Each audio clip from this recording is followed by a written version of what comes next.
સમજાય છે? સાથવા જેટલું વાપર્યું છે ને તોય લાડવા આપવાનું મન થાય. ભગવાનને અર્થે વાપરજો, સત્સંગને અર્થે વાપરજો.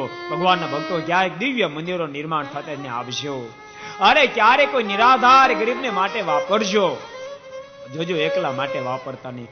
હું તો એવું માનું છું, કરોડો 2 કરોડનો માલિક નહીં પણ 500,000 કરોડનો માલિક હોય પણ પોતાને પ્રાપ્ત થયેલી સંપત્તિ બીજાને અર્થે જો ન વપરાય, એનો મતલબ એને પોતાની સંપત્તિમાં અતિ આસક્તિ છે, અને અતિ જેને આસક્તિ છે એ જ ભિખારી છે. હજારો કરોડો રૂપિયા મળ્યા પછી, 500,000 કરોડનો માલિક બન્યા પછી પણ જો એ પરોપકારને અર્થે બીજાના ભલાને માટે વાપરી નથી શકતો તો એ ભિખારી છે, ભિખારી. શ્રુતિ વાક્ય બોલે, કોવા દરિદ્ર કોવા અમીર. આ જગતમાં અમીર કોણ? જેને જે પ્રાપ્ત થયું છે એમાંથી અનેક શુભ કાર્ય કરે, જે પ્રાપ્ત થયું એમ પૂર્ણ જેને સંતોષ. અને યાદ રાખો, જેને સંતોષ થાય ને એ જ બીજાને માટે વાપરી શકે.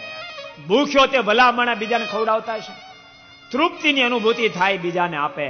એમ પ્રાપ્ત થયેલી સંપત્તિમાં જેને પૂર્ણ તૃપ્તિની અનુભૂતિ થઈ બીજાને માટે વાપરી શકે. કોવા ભિખારી કોવા દરિદ્રા. કોણ દરિદ્ર? ગમે એટલું પ્રાપ્ત થયા પછી પણ હજુ પ્રાપ્ત કરવા માટેની ઝંખના જેની ટળી નથી.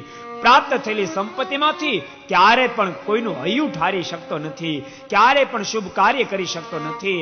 અરે ક્યારે કોઈ દરિદ્રને રાજી કરી શકતો નથી. અરે ક્યારે કોઈ શુભ કાર્ય કરી શકતો નથી. સમાજને માટે વાપરી શકતો નથી, પરમેશ્વરને માટે વાપરી શકતો નથી. બસ એ જ ભિખારી, એ જ દરિદ્ર.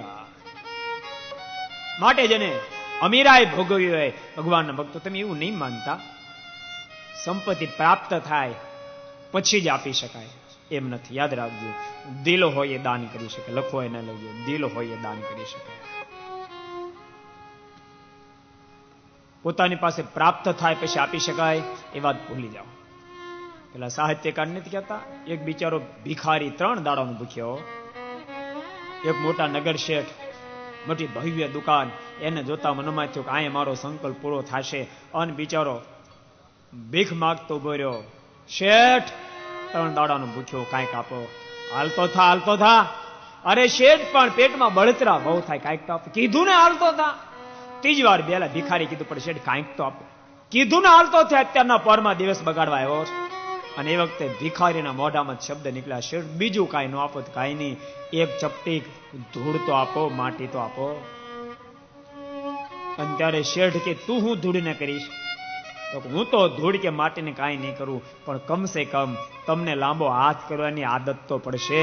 આ તમે ધૂળને માટે લાંબો હાથ કરશો તો કાલ કોકને દાન દેવા માટે હાથ લાંબો કરશો.